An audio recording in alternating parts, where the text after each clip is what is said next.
Olá, eu sou Eneda de Oxalá, quarta filha da mãe Nelly de Oyatolá, e hoje eu vou falar um pouco sobre o pai Exu Tiririlanã.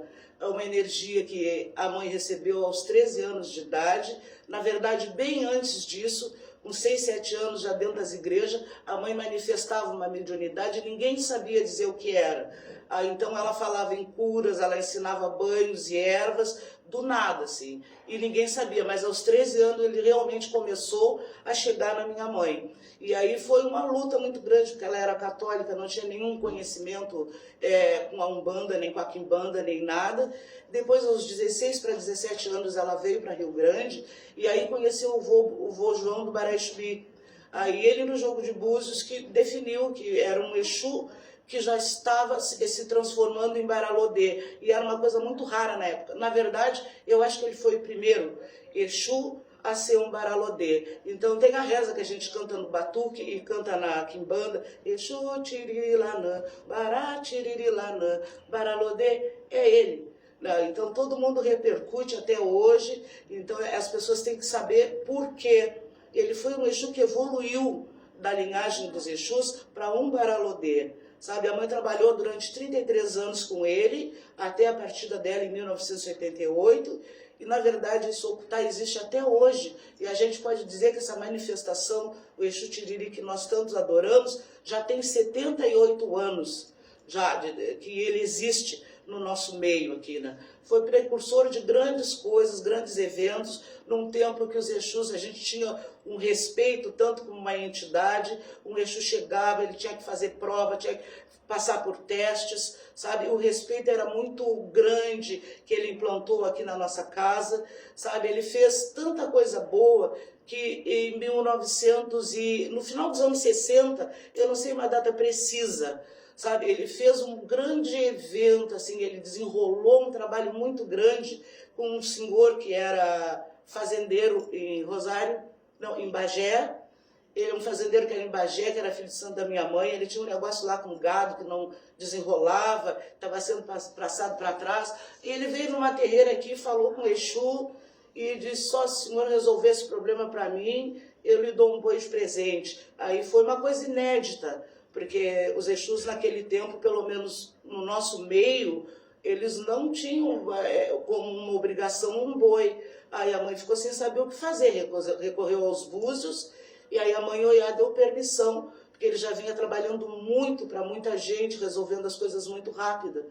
E aí veio aquele boi de Bagé num caminhão, a gente preparou a festa toda, sabe? As festas aqui começavam cedo, ele chegava em qualquer hora, se tivesse que chegar de manhã, chegava meio-dia, 6 da tarde, e isso, lógico, quando a mãe Oiá permitia, sempre com a permissão dela. Mas aquela era uma ocasião especial. Aí o salão aqui estava cheio de gente, no corredor, o nosso corredor ali é estreito. Eu sei que quando o caminhão chegou, aqui já estava tudo preparado ali na Aruanda, para o corte, né? E era muitos homens segurando um boi. Imagina um boi com guampa enorme, um bicho, para tirar do caminhão, todo mundo manoteando, e ninguém conseguia pegar. Aí ele saiu daqui, fez a volta pelo corredor, foi ali na frente, botou a mão na cabeça do boi, assim, e o bicho foi se acalmando, e o tambor aqui rufando, aqui onde eu estou, a casa cheia, e Exus e Pombagira, tudo junto com ele, é um cortejo, né? Aí ele veio na frente cantando com o boi, e o bicho veio bem devagarinho, aqui nesse corredor, entrou pelo lado, já estava tudo pronto ali para o corte, e a minha mãe baixinha, 1,54 m, entrou por baixo do bicho assim, certeiro, os homens segurando assim, ó. Imagina, aquilo foi um dos eventos que eu nunca me esqueço, e as pessoas que estavam aqui também não vão esquecer, porque foi de um ineditismo. Ela tão pequenininha e andava na ponta do pé com ele, porque a gente imagina que era um homem de mais de 2 metros e tal, né?